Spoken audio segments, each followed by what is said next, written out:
네, 안녕하세요. 통일부 이영아 아나운서입니다. 지난 2년여간 정부는 자유롭고 평화로운 통일 한반도를 목표로 쉼없이 달려왔는데요. 오늘은 김영호 통일부 장관님과 함께 그동안의 통일정책 성과를 점검하고 앞으로의 통일정책 방향에 대해 설명해보는 시간 갖도록 하겠습니다. 장관님, 안녕하세요. 네, 안녕하십니까. 어느새 정부 출범 2년이 지났습니다. 많은 성과가 있었는데요. 특히 윤석열 정부의 통일 외교 안보 정책이 대내외로 많은 호평을 받았습니다. 장관님께서 그 의의를 짚어주시기 바랍니다. 네, 지난 8월에 캠프 데이비드 선언은 윤석열 대통령께서 2년 동안 추진해온 가치 외교의 금자탑이다, 이렇게 볼 수 있겠습니다. 이 캠프 데이비드 정상회담을 통해서 한미 동맹이 대폭 강화되었고 한국, 미국, 일본 사이의 협력이 더 강화가 되었습니다. 한국의 안보를 강화하고 또 동북아 지역의 평화를 가져오는데 크게 기여했다, 이렇게 볼 수가 있겠습니다. 캠프 데이비드 선언을 통해서 우리는 그동안 불안정하게 지속되어 왔던 한반도 동북아 지역의 70년 평화를 넘어서 100년 평화로 나가기 위한 그런 초석을 다졌다, 이렇게 볼 수가 있겠습니다. 대한민국은 국제 정치 질서의 단순한 소비자가 아니고 이제는 국제 정치 질서의 형성, 유지, 발전에 기여한다고 하는 그런 생산자의 반열에 올랐다. 제 혼자만의 평가는 아닙니다.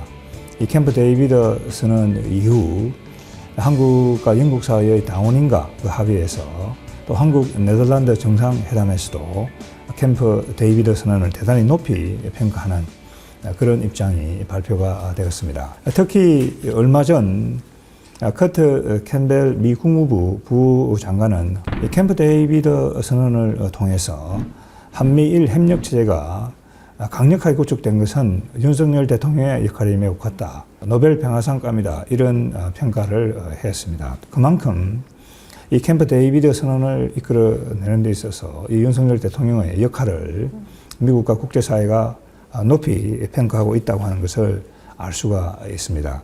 이 캠프 데이비드 선언이 갖고 있는 또 다른 중요점은 자유롭고 평화로운 통일 한반도에 대해서 미국과 일본 정상이 처음으로 정상회담에서 공개적으로 지지를 했다고 하는 것입니다. 여기서 자유롭고 평화로운 통일 한반도라고 하는 것은 우리 헌법 제4조가 규정하고 있는 자유민주적 기본질서에 입각한 평화 통일을 의미한다. 이 캠프 데이비드 선언은 통일 문제의 국제정치적인 중요성을 부각시키고 또 우리가 국제사회로부터 통일에 대한 지지를 이끌어내는데 아주 중요한 역할을 했다, 이렇게 볼 수 있겠습니다. 한 가지 더 지적해 두고 싶은 것은 이 한미일 협력 체제의 구축이라는 것이 중국을 배제하는 것이 아니고 중국도 국제 규범과 질서를 지키면서 자기 자신의 이익을 추구해 나가야 된다는 얘기죠. 모든 국가들이 국제적인 규범을 지킨다고 한다면은 한미일 삼국이 이 지역에서 중국을 결코 배제할 이유가 없다, 이렇게 볼 수가 있겠습니다. 장관님, 그 캠프 데이비드 선언은 납북자, 억류자 및 미송환 국군 포로 문제의 즉각적 해결을 위한 공동의 의지를 재확인한다는 내용도 포함이 되어 있습니다. 구체적으로 납북자, 억류자, 국군 포로 문제에 대해 우리 정부는 어떤 노력을 기울이고 있나요? 네, 자기 국민을 보호한다고 하는 것은 국가의 가장 중요한 책무다, 이렇게 생각을 합니다. 북한이 그동안 우리 국민에 대해서 가한 인권 침해라고 하는 것이 바로 납북자, 억류자, 국군 포로 문제가 되겠습니다. 그래서 제가 장관으로 취임하자마자 이 문제를 다루기 위해서 납북자 대책팀을 구성을 했습니다. 우리 국민들이 일상 속에서 이 문제에 대해서 관심을 가질 수 있도록 새송이 물망초 문화사업을 추진을 하고 있습니다. 그리고 나아가서 이 문제 관련해서 국제적으로 미국, 일본, 또 가치를 공유하고 있는 국가들과 협력을 해 나간다고 한다면 이 문제 해결의 실마리도 찾을 수 있다, 이렇게 생각합니다. 제가 선유도를 방문을 해서 납북된 분들의 송환을 기원하는 기원 비를 거기에 설치를 했습니다. 이러한 대내외적인 노력이 꾸준히 진행이 되고 국내 또 국제사회의 공감대가 형성이 된다고 한다면 이 납북자 문제의 해결의 실마리도 찾을 수 있을 것이다, 이런 생각을 합니다. 이 캠프 데이비드 선언에도 포함된 북한 인권 개선에 대해서 좀 여쭤보도록 하겠습니다. 이 북한이 핵 위협과 도발을 일상화하고 있는 현실에서 일각에서는 도대체 북한 인권이 왜 중요하냐라는 주장이 있습니다. 북한 인권 증진, 우리 안보와 어떤 관계가 있을까요? 기본적으로 이 북한 인권이라고 하는 것은 인류 보편적인 가치다, 이렇게 볼 수가 있겠습니다. 우리 헌법상으로 북한 주민은 우리 국민입니다. 얼마 전 3.1절 기념사에서 윤석열 대통령께서도 한반도에 살고 있는 우리 모두가 자유를 누리고 풍요롭게 사는 것이 대단히 중요하다라고 하는 말씀을 하셨습니다. 그 통일의 지향점이라고 하는 것은 남북한에 살고 있는 우리 모두가 자유롭고 풍요롭게 사는 것이다. 북한 정권은 식량난, 경제난에도 불구하고 이 자원을 왜곡 분배를 해서 핵과 미사일 개발에 많은 지금 자원을 쏟아붓고 있습니다. 북한 주민들에게 자유가 있다고 한다면 그런 잘못된 자원 왜곡 분배에 대해서 북한 주민들이 항의를 하게 될 것이고, 북한 정권은 그 정책을 변화시킬 수밖에 없을 것입니다. 또한 북한 정권은 북한의 젊은 IT 전문가들을 해외에 있는 IT 기지로 보내가지고 해킹을 한다든지 또 사이버마니를 탈취를 한다든지 범죄 행위를 하고 있습니다. 노예 노동을 해서 그 벌어들인 그 돈들이 결국은 핵과 미사일 개발에 전용이 되고 있다고 하는 것이죠. 그러니까 북한 주민의 자유와 인권 정진이라고 하는 것은 북한 핵과 미사일 개발을 중단시킬 수 있는 그런 하나의 계기를 마련할 수 있는 것이고, 그런 점에서 이 안보와 인권이라는 것은 밀접하게 연관되어 있다, 이렇게 볼 수 있겠습니다. 우리 정부는 우선 북한의 도발을 막기 위해서 강력한 억제 체제를 구축을 하고 있습니다. 그리고 북한이 해킹이라든지 이런 걸 하지 못하도록 강력한 제재 조치도 가하고 있습니다. 이렇게 해서 우리 정부는 북한이 대화의 테이블로 나올 수 있도록 3D 정책이다, 이렇게 부르고 있습니다. 이와 관련해서 윤석열 대통령께서는 북한 인권 실상을 확실하게 알리는 것이 국가 안보를 지키는 것이라고 말씀하신 바 있습니다. 그래서 통일부에서 북한 인권 보고서, 그리고 북한 경제사회 실태 인식 보고서를 발간하는 등 북한 내부 실상을 알려나가고 있는 것으로 생각이 되는데요. 장관님께서 좀 자세히 설명해 주세요. 이 북한의 심각한 인권 문제를 해결하기 위해서는 우리가 우선 북한 참혹한 인권 실상을 우리 국민 그리고 세계가 이해하는 것이 대단히 중요하다, 이런 생각을 합니다. 그런 이해를 바탕으로 해서 우리가 국제사회와 연대해서 북한에 지속적으로 압력을 가한다고 한다면은 북한 정권도 올바른 방향으로 변할 수밖에 없을 것이다. 정부로서는 처음으로 한글과 영문으로 북한 인권 보고서를 발간을 했습니다. 그리고 정부는 지난 2월 달에 탈북민 6,351명을 대상으로 만든 북한 경제사회 실태 인식 보고서를 전격적으로 공개를 했습니다. 이 보고서를 보게 되면은 북한 사회가 밑으로부터 우리가 기대하는 방향으로 점진적으로 변화하고 있다고 하는 것을 알 수가 있습니다. 우리가 이런 북한 변화를 정확하게 인식을 하고 또 거기에 맞는 적절한 정책을 마련해서 그것을 지속적으로 국제사회에 협력해서 추진해 나간다고 한다면 북한의 변화도 이끌어낼 수 있고 북한의 인권 개선도 우리가 성취할 수 있을 것이다, 이런 생각을 합니다. 네, 대북 인도적 지원이나 남북 교류 협력도 중요할 것 같은데요. 정부는 어떤 노력을 하고 있을까요? 예, 정부는 이 북한의 도발에는 단호하게 대응하면서도 정치 군사적인 상황과 무관하게 북한 주민의 인도적인 상황 개선을 위해서는 지원을 할 것이고 또 북한과의 대화에 열려 있다라고 하는 입장을 지속적으로 밝혀왔고 지금도 그런 입장을 갖고 있습니다. 그렇지만 북한이 여기에 호응을 하지 않아서 어려움이 있는 것은 사실입니다. 앞으로 이 문제 관련해서 실마리를 찾기 위해서 우리 국내 종교계 그리고 민간 단체, 국제사회와 지속적으로 소통해 나갈 계획입니다. 이 자리를 빌려서 다시 한 번 더 말씀드리고 싶은 것은 북한도 하루빨리 긴장을 조성하는 행위를 그만두고 우리와의 대화에 나서기를 촉구합니다. 네. 그러면 화제를 좀 바꿔서 우리 내부의 통일 논의에 대해서 이야기를 나눠보겠습니다. 지난 3.1절 기념식 기념사에서 윤석열 대통령께서는 모두가 자유와 풍요를 누리는 통일을 통해서 북한 주민들도 자유를 누리게 될 때 비로소 3.1운동이 완결된다라는 말씀을 해주셨습니다.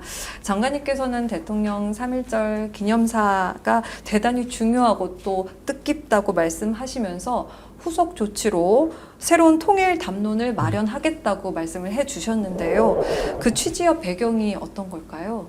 윤석열 대통령의 3.1절 기념사는 바로 자유를 추구한 이 3.1 운동의 정신이라는 것이 북한에 살고 있는 주민들도 자유를 되찾고 남북한에 살고 있는 우리 모두가 자유를 누리게 될 때 비로소 완결된다. 이런 의미를 담고 있다. 3.1절 기념사 이후 통일부가 중심이 되어가지고 이러한 3.1운동 정신과 또 변화된 상황을 반영을 해서 새로운 통일 담론을 마련하기 위해서 많은 노력을 기울이고 있습니다.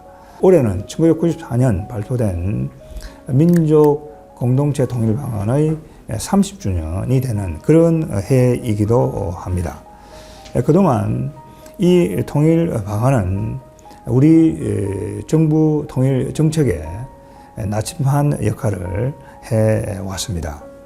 그렇지만은 변화된 국제 정세, 그 다음에 북한의 핵 개발, 또 북한 인권 상황의 악화, 자, 이러한 새로운 상황을 반영해서 새로운 통일 담론을 형성해야 된다고 하는 국민적인 요구가 있습니다. 능변 여상이라고 하는 이런 말이 있습니다. 변화에 능숙하게 대처해야만이 한결같을 수 있다 하는 이야기가 되겠습니다. 바로 지금이 우리가 한결같이 염원하는 그 통일을 위해서 새로운 변화를 모색해야 할 때이다, 이런 생각을 합니다. 이런 작업이 쉽지는 않겠습니다만은 통일부가 중심이 돼서 각청 국민들의 의견을 수렴하고 충분한 논의를 거쳐서 새로운 통일 담론을 적절한 시기에 발표하도록 하겠습니다. 우리 사회의 통일 인식이 날로 낮아지고 있다는 소식 들으셨나요? 네. 네. 특히 청년 세대 부정적인 통일 인식이 30%를 웃돌 정도인데요.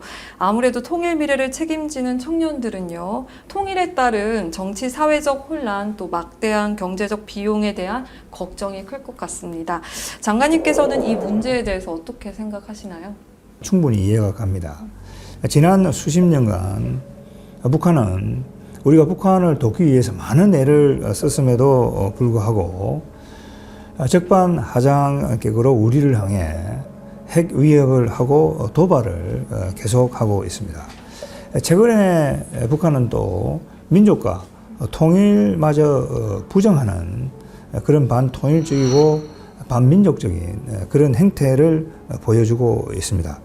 이런 행태를 본다고 한다면 국민들께서 크게 분노하고 또 실망감을 가지고 계실 것이라는 생각합니다.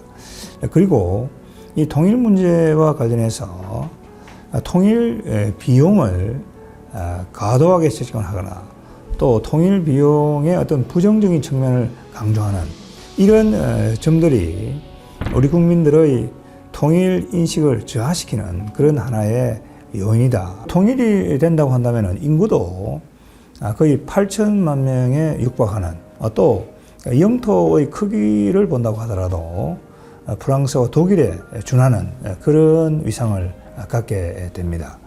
중국 동북 삼성이라든지 또 동해안에 연해 있는 일본 지역이라든지 이런 지역들도 동시에 경제적인 혜택을 누리게 될 것이고, 통일 한국은 그야말로 이 지역 경제 발전의 하나의 견인차, 허브가 될 수가 있을 것입니다. 통일이 된다고 한다면 분담 비용이 줄어들 뿐만 아니고 유수한 우리 기업들의 가치도 재평가를 긍정적으로 받을 수가 있을 것입니다. 독일 국민의 경우 통일 전 1인당 국민 소득과 통일 이후 국민 소득을 비교를 해보면 현재 2배로 늘었습니다. 그만큼 이 통일이라고 하는 것은 비용의 측면에서 본다고 하더라도 플러스 요인이 더 많다. 우리 젊은이들은 자유의 가치를 대단히 소중하게 생각을 하고 있습니다. 그래서 앞으로의 통일 논의라고 하는 것이 경제적인 측면뿐만 아니고 자유, 인권 이런 가치지향적인 측면을 강조하고 그러한 논의가 활성화된다고 한다면 우리 젊은이들의 통일에 대한 인식도 훨씬 더 높아질 수 있을 것이다, 이런 생각을 합니다. 평소에 장관님께서는 탈북민 정착에 큰 관심과 노력을 해오셨는데요. 이 탈북민의 지원 정책과 또 구체적인 방향에 대한 설명 좀 부탁드립니다. 먼저 온 통일인 탈북민들의 성공적인 정착이라고 하는 것은 통일 한반도를 실질적으로 구해내는데 대단히 중요하다는 그런 생각을 합니다. 이런 점에서 지난 1월 윤석열 대통령께서는 탈북민을 우리 국민의 일원으로서 따뜻하게 포용하는 것이 중요하다, 이렇게 강조를 하셨습니다. 이 탈북민에 대한 정책 체계라고 하는 것은 일방적인 지원이 아니고 정부의 지원을 받는 탈북민들의 자립, 자활, 그리고 종고개와 우리 시민사회의 포용이 하나로 어우러질 때 선순환의 자생적인 생태계를 조성해 나가는 것이 대단히 중요하다, 이런 생각을 합니다. 다가오는 7월 14일이 첫 번째 북한 이탈 주민의 날로 지정이 되었습니다. 이를 계기로 해서 탈북민 정착을 위한 생태계가 강화되고 또 탈북민에 대한 국민적인 관심이 환기되기를 기대합니다. 마지막으로 국민들께 전하고 싶은 이야기가 있으시다면 말씀 부탁드립니다. 예, 요즘 나라 안팎으로 어려운 일이 많습니다. 국무위원회 한 사람으로서 국민께서 걱정 없이 안심하고 일상생활을 영위할 수 있도록 최선의 노력을 다해 나갈 생각입니다. 그리고 앞으로 국민들과 계속해서 소통하고 또 현장의 목소리를 듣고 정책에 반영해 나가야 되겠다라고 하는 그런 생각을 하게 됩니다. 이 프로그램을 보고 계시는 국민 여러분들께서도 앞으로 통일 문제에 더 많은 관심을 가져주시고 지지를 보내주시면 고맙겠습니다. 시청해주신 여러분 고맙습니다. 장관님 수고하셨습니다. 네, 감사합니다.